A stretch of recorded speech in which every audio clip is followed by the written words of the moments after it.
Penny, it's nice to see you again today. Again, I'm Molly, the nurse practitioner you saw last time. I know you're here for your physical assessment, is that correct? Mm-hmm.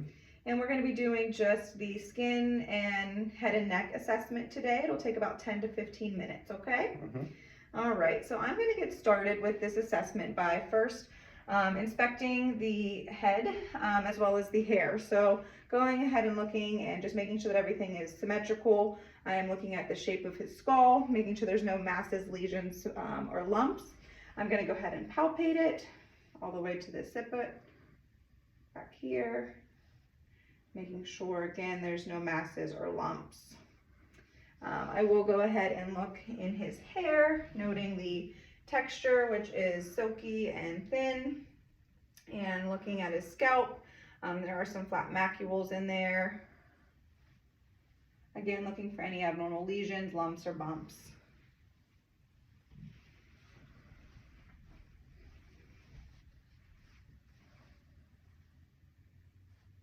Parting the hair as I go so I can see the scalp really well. Okay, so I'm going to go ahead and continue by assessing the skin. I'm going to feel for the warmth of the skin, the temperature, which it should be warm, sometimes cool, but mostly warm. And it feels even.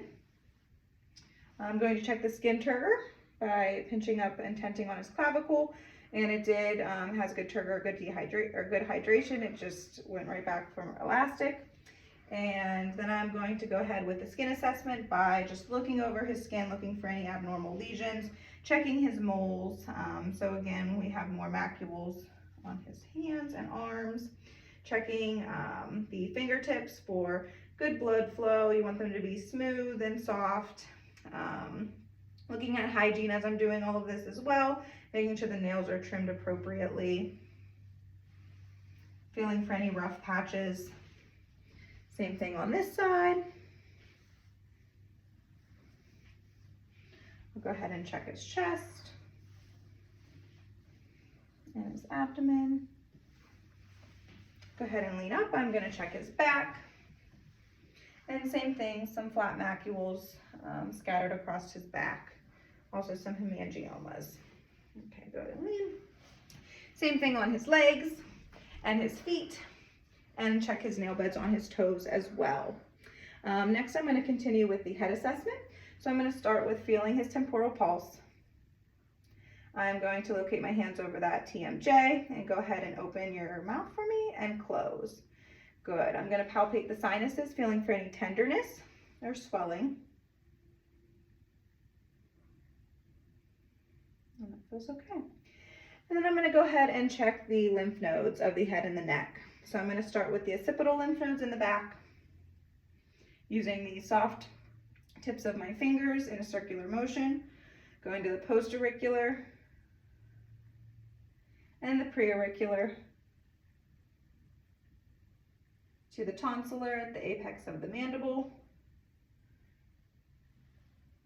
to the submandibular, to the submental. Moving on to the lymph nodes of the neck, I will check for the superficial cervical, which is over that sternocleidomastoid muscle, the posterior cervical along the trapezius. To get the deep cervical, I'm going to have him look to the side as I palpate, and same thing on the other side as I palpate. Moving to the supraclavicular lymph nodes and the infraclavicular lymph nodes. Okay, no lymph nodes are palpable at this time. There was no tenderness noted. I will also take a peek at his extremities to see if there's any swelling that may be indicative of lymphedema. Next, I'm going to go ahead and have you look at me, and I'm going to check for any nuchal rigidity. If you can look up for me and down. Go ahead and look all the way up and all the way down, chin to chest. Good. And then go ahead and look to your right. I guess that's your right. This is my right.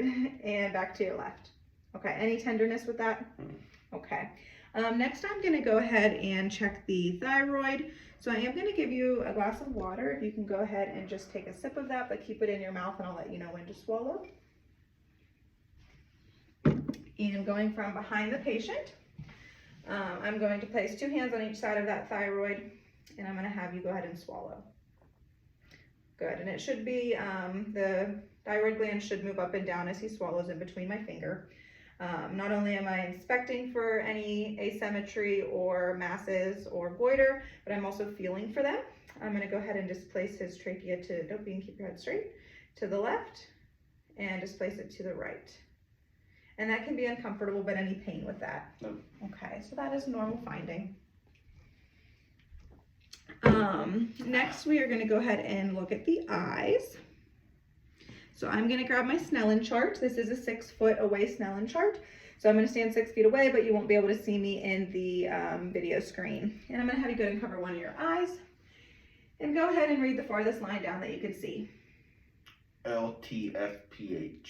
Good, and go ahead and cover the other eye and do the same thing. LTFPH. Perfect. All right. So I'm going to come up here.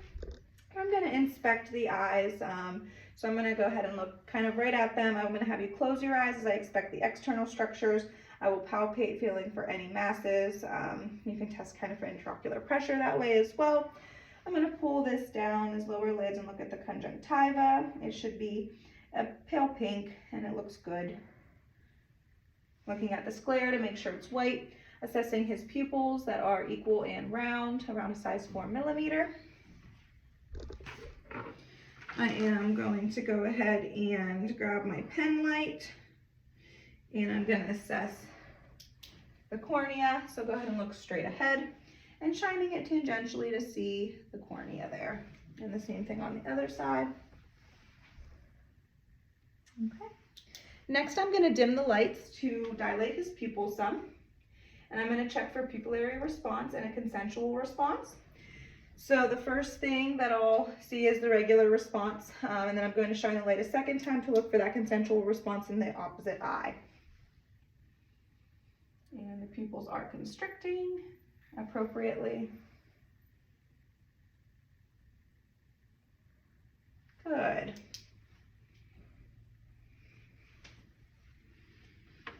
All right. So then I'm going to have you go ahead and tell me when you can see my fingers. It's going to be checking your peripheral vision. So I'm going to come in from above, straight on, and from below, and you just let me know when you can see my fingers, okay? No. No. No. Perfect. All right, and then I'm going to check for accommodation for near to far. So I'm going to go ahead and place, have you look at my finger, and then I'm going to have you look over my right shoulder. And you will see the pupils accommodate for that. Same thing over here. I go ahead and look over my left shoulder. And again, you can see that accommodation. The last thing I'm going to do is the 6 cardinal fields of gaze. So I'm going to have you follow my finger.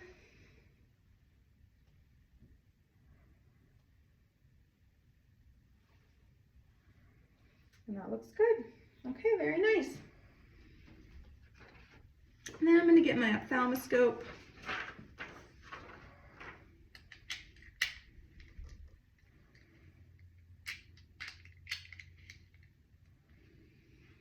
And I'm going to be checking for the red reflex of his retina. I'm going to be checking for blood vessels inside of the retina, as well as a white optic disc. And I'm going to have you kind of come to the side and face this way a little bit so they can see the assessment. Now I'm going to have you look straight ahead. So you really shouldn't notice the flashlight in there because the optic disc won't be able to see the light. So just look straight ahead and that should be comfortable for you. If I need to change this one.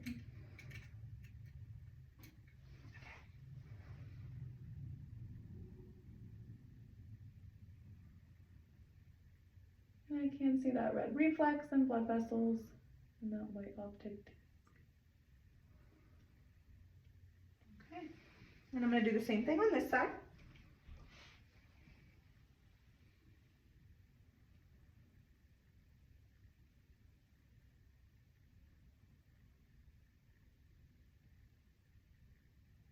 Okay.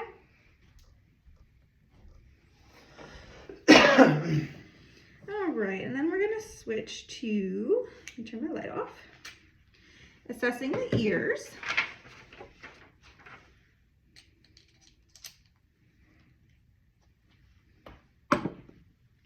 So I am going to start by looking at the ears for symmetry. I'm going to also look at the skin behind the ears. I'm going to palpate directly behind the ears and in front of the ears for any tenderness. Okay, and then I'm going to check inside the ear. So I'm going to get my otoscope.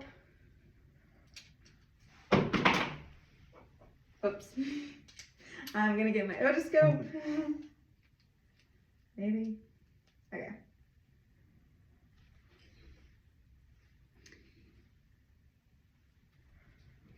And holding it like this, I'm going to pull the pin up and back. I'm looking at the external structure of the ear as well as the internal mucosa of the ear as I go in further. Looking for any lesions, discharge, cerumen, which is going to be that earwax. And then once I get in there, I should be able to see a nice white tympanic membrane. Pulling the pin up and back. And I can see that tympanic, nice white membrane. And I will do the same thing on this side.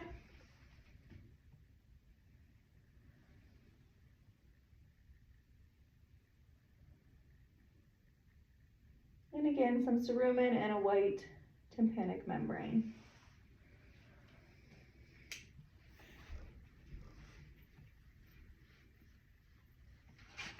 All right.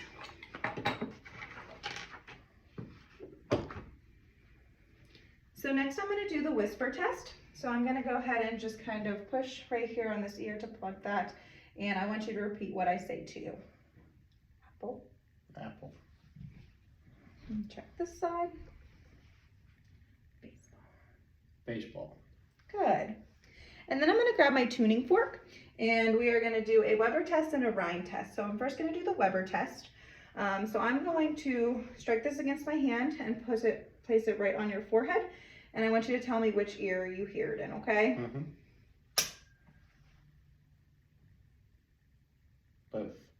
Good. The patient should be able to hear it in both ears. Next, I'm going to do the Rhine test. So I'll do it on each side. Again, I'm going to go ahead and strike the tuning fork, and I'm going to place it on this bone behind your ear here. When you stop hearing the hum, I want you to let me know, and then I'm going to place it in front of your ear to see if you can still hear the hum, and we'll do it on both sides, okay?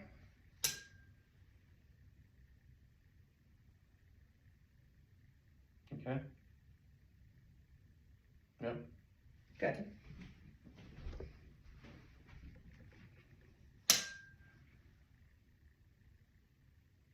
Oh, I think I stopped. Let me do it again.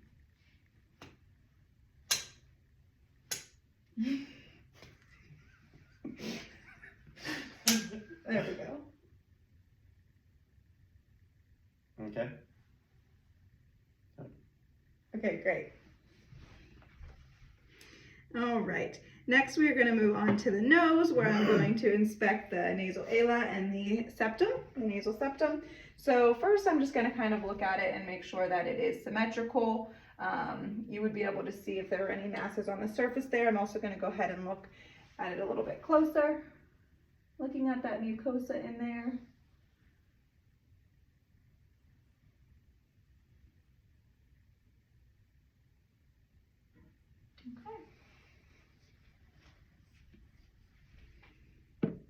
Okay. And lastly, I guess I still need this. I'm going to go ahead and inspect the mouth. So I will start by looking at the lips. I'm going to have you open up your mouth and I'm going to look at the full oral mucosa. And it should be pink and glossy because it is permeable. Go ahead and checking all the teeth and the dentition, making sure there's no lesions or masses. Go ahead and lift your tongue up for me, up to the roof of your mouth. Looking at the ducts in there. Go ahead and stick your tongue out and say ah. And I'm looking, go ahead one more time. Looking at his uvula and his soft and hard palate. And again, everything looks good. It is a nice soft pink color. The last thing I would do, I do not have gloves on me. If I did have gloves on me, I would go ahead and palpate the mouth as well. Palpating his lips, his tongues, and the inside of the oral mucosa, again, to feel for any lesions or masses. And that completes our skin, head, ears, eyes, nose, and throat examination. And that's all for today.